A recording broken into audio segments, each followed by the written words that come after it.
जय श्री झूलेलाल। अॼु मां यहाँ घुमण लाइ मन्नार।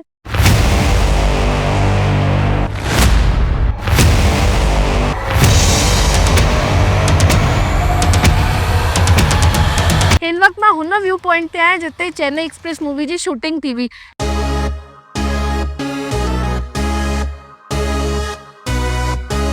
मुन्नार चांहि जे बगाननि ऐं कुदरती सुहिणेपन लाइ ॼाणियो वेंदो आहे।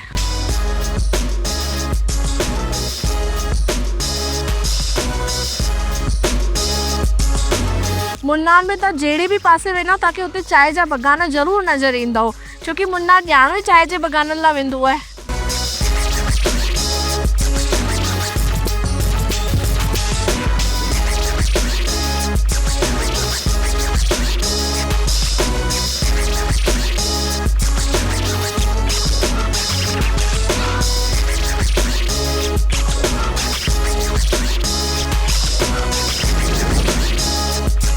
अॼु मां पंहिंजे ॾींहं जी शुरूआत सुबुह 9 बजे खां कई आहे, छोकी मुन्नार अचण वारा माण्हू मुन्नार सिटी में न रहंदा आहिनि, बल्कि उन खां 5-6 किलोमीटर अॻियां वञी करे रिज़ॉर्ट में रहंदा आहिनि। जे मां बि वञी करे ग्रैंड वैली रिज़ॉर्ट में रही हुअसि, छोकी हू बि चांहि जे बगाननि जे विच में असांजो रिज़ॉर्ट हो। असुल में मन्नार हर हिकु पल इंजॉय करण जो हूंदो आहे। मन्नार खे घुमण लाइ तव्हांखे घटि में घटि 2 ॾींहं खपनि। पहिरें ॾींहुं असां निकिता आहियूं टॉप स्टेशन पॉइंट घुमण लाइ, जो कि मन्नार शहर खां 32 किलोमीटर परे आहे। वधीकतर टूरिस्ट पॉइंट हिन रास्ते ते ई पवंदा। पहिरियों असां सभिनि खां पहिरीं आख़िरी में पवण वारे टॉप स्टेशन पॉइंट ते वेंदासीं, पोइ मोटने में ॿिया पॉइंट कवर कंदासीं। मां ॾिठो सभिनि खां वधीक भीड़ टॉप स्टेशन पॉइंट ते ई हुई। हिन वक़्तु मां टॉप स्टेशन व्यू पॉइंट ते अची चुकी आहियां। मां ॾिसां पई हिते ॾाढी भीड़ लॻी पई आहे। गाॾियूं एतिरियूं आहिनि, पूरो अहिड़ो लॻो पियो आहे जीअं ॾाढो रश हिते आयो हुजे। गाॾी खां लहण खां पोइ 15 मिंट हली अंदरि वञी हिन व्यू पॉइंट जा असुल नज़ारा मिलंदा। टॉप स्टेशन समुंड खां 5500 फुट मथे आहे। हिते तव्हां अधु कलाक आराम सां निकारे था सघो। मोटने में माण्हू रुकाईंदा चांहि जे बगाननि में फोटो शूट कंदा वेंदा आहिनि। असांखे मोटने में हू पॉइंट मिलियो जिते चेन्नई एक्सप्रेस पिक्चर जो कश्मीर टू कन्याकुमारी गाने जी शूटिंग थी हुई। मोटने में असांखे ॾिसण आयो कि गाॾियुनि जो लंबो जैम हो। शायदि ही सभु पंहिंजे होटल मां 11 बजे खां पोइ निकिता हुजनि, पर असां पंहिंजे होटल में 9 बजे ई निकिरी वियासीं। हिन वक़्तु मां हुन व्यू पॉइंट ते आई आहियां जिते चेन्नई एक्सप्रेस मूवी जी शूटिंग थी आहे, और तव्हांखे मां ॼाण ॾियणु चाहियां कि पंहिंजो गानो आहे कश्मीर टू कन्याकुमारी, वो गानो हिते ई शूट थियो आहे। तव्हां ॾिसो था केॾो सुहिणो नज़ारो आहे।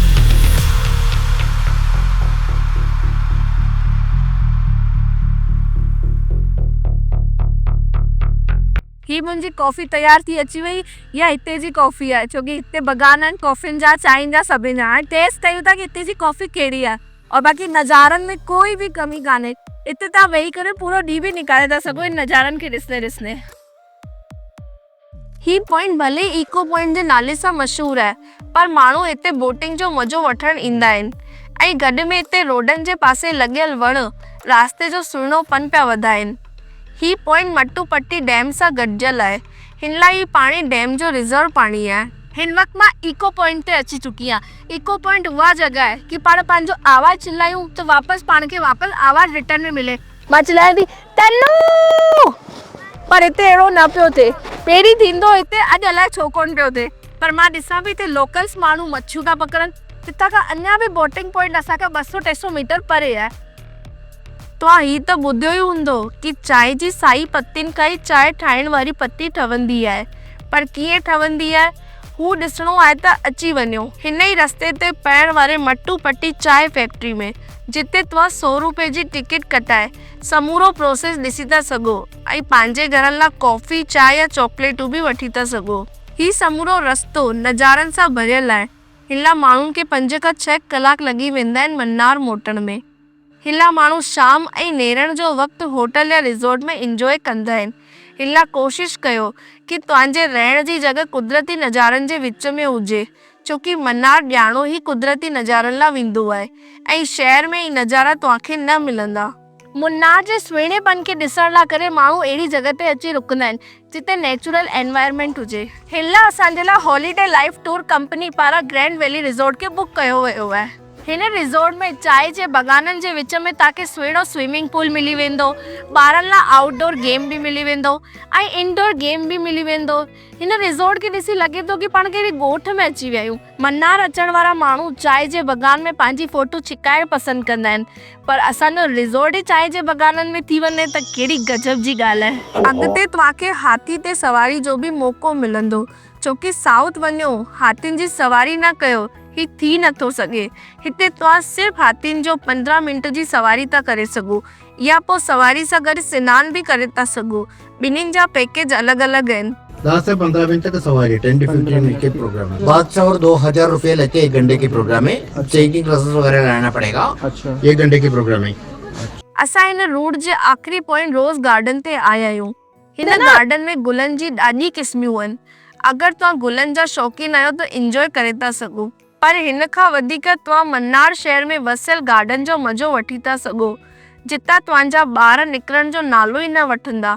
हू आहे हाइडल पार्क, जिते तव्हां घणेई जानवरनि जा पुतला ॾिसंदा, जो ॾिसण में तव्हांखे असली लॻंदा।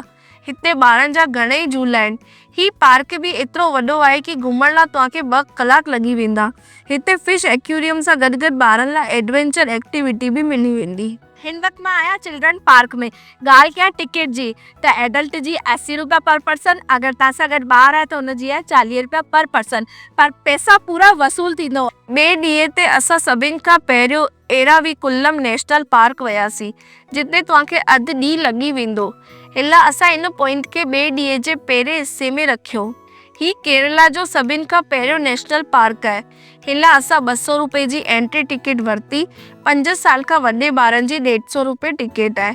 अंदरि तव्हांखे पार्क वारनि जी बस मथे पहाड़नि ते पार्क जे मेन गेट ते वठी वेंदी, जितां पार्क जी असुल हद चालू थींदी आहे। पर बस मां रास्ते जा नज़ारा तव्हांखे मज़ो ॾियारे छॾींदा।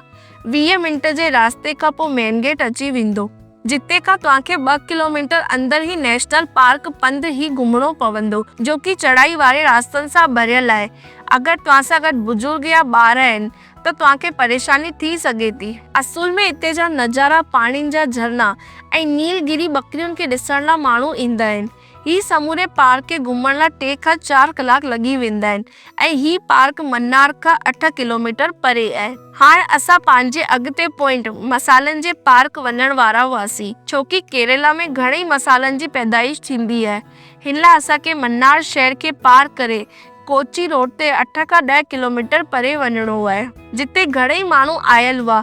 असुल में स्पाइस गार्डन घुमण लाइ असां जीप सफारी बुक कई, जो असांखे विच जंगलनि में वठी विया ऐं असांखे असुल वण ॾेखारियनि, जंहिंमें कारे मिर्चनि जा वण, दालचीनी, जायफल सां गॾु गॾु घणेई पैदाइशूं ॾेखारियनि। गॾु में असांखे केरला जे असुल जंगलनि जो बि एक्सपीरियंस मिलियो।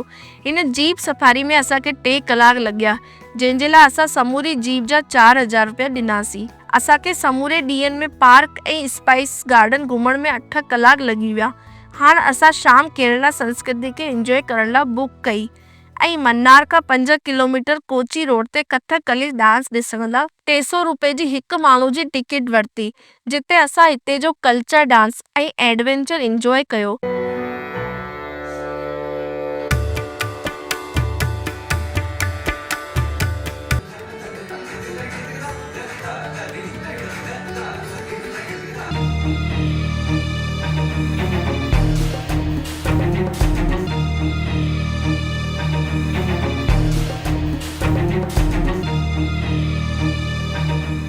ही हो असांजे हिसाब सां मुन्नार टूर।